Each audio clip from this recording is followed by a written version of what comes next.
ಐಶ್ವರ್ಯ, ಅದು ನೀವು ಮಾತಾಡ್ಬೇಡಿ. ನಿಮ್ಮನ್ನು ನೋಡ್ತಾ ಇದ್ರೆ ನನಗೆ ಹುಚ್ಚೆ ಹಿಡಿತಾ ಇದೆ, ಹಾವು ಬರುತ್ತೆ. ನಾನಿಲ್ಲಿರಲ್ಲ. ಅಮ್ಮ, ಅಪ್ಪಂಗೆ ಫೋನ್ ಮಾಡಿ ಕಾರ್ ಕಳ್ಸೋದಕ್ಕೆ ಹೇಳು. ಐಶ್ವರ್ಯ, ಸಾಕು ಸುಮ್ಮನೆ ನೀನು. ನಾವೆಲ್ಲ ಇಲ್ವಾ ಇಲ್ಲಿ? ನಮ್ಗೆ ಯಾರಿಗೂ ಕಾಣಿಸ್ದೇ ಇರೋ ಹಾವು ನಿನ್ಗೊಬ್ಬಳಿಗೆ ಕಾಣಿಸ್ಬಿಡುತ್ತಾ? ಆಟ ಆಡ್ತಿದ್ಯಾ ನೀನು? ಇಲ್ಲ, ಈ ಮನೆ ತುಂಬಾ ಬರೀ ಹಾವುಗಳೇ ಇದೆ. ನಾನಿಲ್ಲಿರಲ್ಲ. ಐಶ್ವರ್ಯ, ಒಂದೆರಡು ದಿನ ಅಮ್ಮ, ಆಮೇಲೆಲ್ಲ ಸರಿ ಹೋಗುತ್ತೆ. ಹೇಮಾವತಿ, ನನ್ನ ಮಾತು ಕೇಳಿ. 2 ದಿನದಲ್ಲಿ ಸರಿ ಹೋಗ್ಲಿಲ್ಲ ಅಂದ್ರೆ ಆಮೇಲೆ ನಿಮಗೆ ತೋಚದ್ ಮಾಡಿ.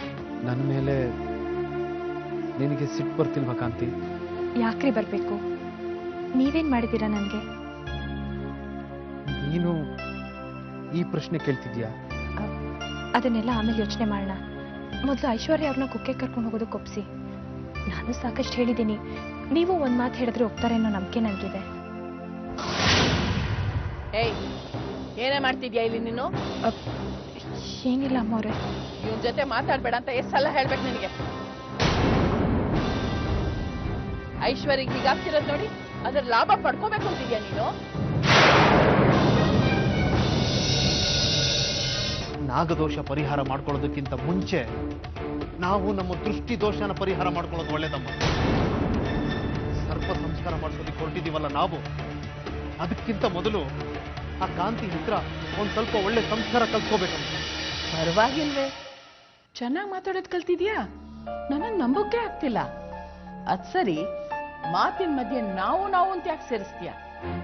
ಜಾತಿ ಭೂತ ನೀನ್ ಬಿಟ್ಟು ಹೋಗಿದೆ ಅಂತಾನೂ ಗೊತ್ತು, ಕಾಂತಿಯಿಂದ ನೀನ್ ಸಂಸ್ಕಾರ ಕಲ್ತ್ಕೊಂಡಾಗಿದೆ ಅಂತಾನೂ ಗೊತ್ತು. ಬದಲಾಗ್ಬೇಕಾಗಿರೋದು ನಾನು.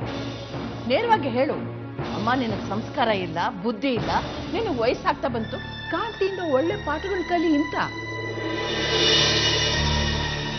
ಏನೇ ಹೇಳಿದ್ರು ಅವಳು ನಂಬ್ತಾನೆ ಇಲ್ಲ. ನಮ್ದೇ ಇರೋರ್ನ ಏನು ಮಾಡಕ್ಕಾಗಲ್ಲ.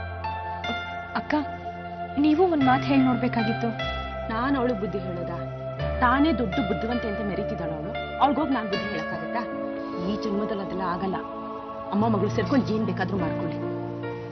ನೋಡು ಕಾಂತಿ, ಮಾಡ್ಬಾರದ್ ಮಾಡಿದ್ರೆ ಆಗ್ಬಾರದ್ದೇ ಆಗೋದು. ಅವ್ರು ನಿನ್ನನ್ನು ಹಾಳು ಮಾಡಕ್ ಬಂದ್ರಲ್ಲ, ಸರಿ ಆಯ್ತು ಬಿಡು. ಪಾಪ ಅಕ್ಕ, ಅವಳು ತಾನೇ ಏನ್ ಮಾಡ್ತಾಳೆ? ಅವ್ರಮ್ಮ ಹೇಳ್ದಾಗ ನಡ್ಕೋತಾ ಇದ್ದಾಳೆ. ಅವಳಿಗೆ ವಿಚಾರ ಏನು ಗೊತ್ತಿರ್ಲಿಲ್ಲ ಅಂತ ಕಾಣುತ್ತೆ. ಒಂದ್ ವೇಳೆ ಗೊತ್ತಿದ್ದಿದ್ರೆ ಅವಳು ಖಂಡಿತ ಈ ಮದ್ವೆಗೆ ಒಪ್ಕೋತಾ ಇರ್ಲಿಲ್ಲ. ಅವಳಿಗೆ ನೋಡಿದ್ರೆ ನನಗೆ ಬೇಜಾರಾಗುತ್ತೆ. ಶ್ರೀಮಂತರ ಮಗಳು, ಓದಿರೋ ಹುಡುಗಿ. ರಾತ್ರಿ ಕಂಡು ಬಾವಿಗೆ ಹಗಲು ಬೀಳೋದು ಅಂತಾರಲ್ಲ, ಇದೇ ಅದು. ಹುಡುಕಿ ನಮ್ಮ ಮಂಜುನಾಥನ್ಗೆ ಅಂತ ತಂದು ಗಂಟಾಕಿದ್ರಲ್ಲ, ಅದಕ್ಕೆ ಈಗ ಈ ಪಾಡ್ ಪಡ್ತಾ ಇರೋದು. ಈಗ ಐಶ್ವರ್ಯ ಅವ್ರು ಹೇಳ್ದಾಗ ಮಾಡಿದ್ರೆ ಎಲ್ಲ ಸರಿ ಹೋಗುತ್ತಲ್ಲ? ಮಾಡ್ಬೇಕಲ್ಲ ಅವಳು. ದೇವ್ರು ದಿಂದ್ರು ಅಂದ್ರೆ ಭಕ್ತಿ ಇಲ್ಲ, ಗೌರವ ಇಲ್ಲ, ದುಡ್ಡಿನ ದುರಾಂಕಾರ ಅವಳಿಗೆ. ಇಷ್ಟೆಲ್ಲ ಆದ್ರೂ ಬುದ್ಧಿ ಬಂದಿಲ್ಲ ಅಂದ್ರೆ ನಾವೇನು ಮಾಡಕ್ಕಾಗಲ್ಲ. ನೋಡು ಮಂಜು, ನಾವಿಷ್ಟೆಲ್ಲ ಒದ್ದಾಡ್ತಿರೋದು, ಕಷ್ಟ ಪಡ್ತಿರೋದು ನಿನ್ಗೋಸ್ಕರ, ಅವಳಿಗೋಸ್ಕರ. ನಮ್ಗೇನ್ ಹಾವು ಕಾಣಿಸಿಲ್ಲ, ಏನು ಕಾಣಿಸಿಲ್ಲ. ಅದು ಕಾಣಿಸ್ಕೊಳ್ತಿರೋದು, ಹೆದರ್ಸ್ತಿರೋದು ಅವಳಿಗೆ. ಬೇಕಿದ್ರೆ ಬರೋದಕ್ಕೆ ಹೇಳು, ಇಲ್ಲದೆ ಹೋದ್ರೆ ನಿಮ್ಮಿಷ್ಟ. ಐಶ್ವರ್ಯ, ಈ ಸಲ ನೀನು ಹಠ ಮಾಡೋ ಹಾಗಿಲ್ಲ, ನೀನ್ ಬರ್ಬೇಕಷ್ಟೆ. ಬರಲ್ಲ ಅನ್ನಲ್ಲ, ಅದೇನಾಗುತ್ತೋ ಆಗ್ಲಿ, ನಾನು ನೋಡ್ತೀನಿ. ನಾನು ಹೇಳ್ತಾ ಇದ್ದೀನಿ, ನೀನ್ ಬರ್ಬೇಕು ಅಷ್ಟೇ. ಇಷ್ಟ ದಿನ ನೀನ್ ಹೇಳ್ದಾಗ ಕೇಳಿದೆ ನಾನು, ಈಗ ನಾನು ಹೇಳ್ತಾ ಇದ್ದೀನಿ, ನೀನು ಬರ್ಬೇಕು. ಬರ್ತಾ ಇದ್ಯಾ? ಏನು ಆರ್ಡರ್ ಮಾಡ್ತಿದ್ದೀರಾ? ಹಾಗೆ ಅನ್ಕೋ. ನೋಡ್ರಿ, ನೀವ್ ಹೀಗೆ ಫೋರ್ಸ್ ಮಾಡ್ತಿದ್ರೆ ನಾನ್ ನಮ್ಮ ಮನೆಗೆ ಹೊಟ್ಟೋಗ್ತೀನಿ. ಅದ್ಯಾರು ನನ್ನ ತಡಿತಾರೋ ನಾನು ನೋಡ್ತೀನಿ. ಯಾವ ಕಾರಣಕ್ಕೂ ನಾನ್ ಮಾತ್ರ ನಿಮ್ ಜೊತೆಗೆ ಬರಲ್ಲ. ನಿಮ್ಮ ಮೂಢನಂಬಿಕೆಗಳನ್ನ ನನ್ ತಲೆ ಕಟ್ಬೇಡಿ. ನೀನು ಕುಕ್ಕೆಗ? ಯಾಕೆ? ಯಾವ ಸೌಭಾಗ್ಯಕ್ಕೆ ನಿನ್ನ ಕರ್ಕೊಂಡು ಹೋಗ್ಬೇಕು? ನೀನೇನ್ ಹರಕೆ ಹೊತ್ಕೊಂಡಿದ್ಯಾ ಸುಬ್ರಹ್ಮಣ್ಯಕ್ಕೆ ಬರ್ತೀನಿ ಅಂತ? ಹಾಗೇನಿಲ್ಲ, ಆದ್ರೆ ಏನೇ ಆದ್ರೆ ಎಷ್ಟು ಧೈರ್ಯ ನಿನ್ಗೆ ಹಾಕಿ ಕೇಳೋದಿಕ್ಕೆ? ಯಾಕೆ ಬರ್ಬೇಕು ನೀನ್ ಅಲ್ಲಿಗೆ? ಏನಿದೆ ನಿನ್ ಮನ್ಸಲ್ಲಿ? ಅದು ಪುಣ್ಯಕ್ಷೇತ್ರಕ್ಕೆ ಹೋಗಿ ಅವ್ರಿಗೆ ಒಳ್ಳೇದಾಗ್ಲಿ ಅಂತ ಬೇಡ್ಕೋಬೇಕಾಗಿತ್ತು. ಅವರು ಅಂದ್ರೆ ಯಾರೇ? ಅವ್ರೇ ಅಮ್ಮವ್ರೆ, ನನ್ ಗಂಡ. ಯಾವನೇ ನಿನ್ ಗಂಡ? ಅವನಿಗೇನ್ ಹೆಸರಿಲ್ವಾ? ಅವ್ರೇ ಅಮ್ಮ, ಮಂಜು. ಸಾಕು, ಮುಂಚೆ ಬಾಯಿ.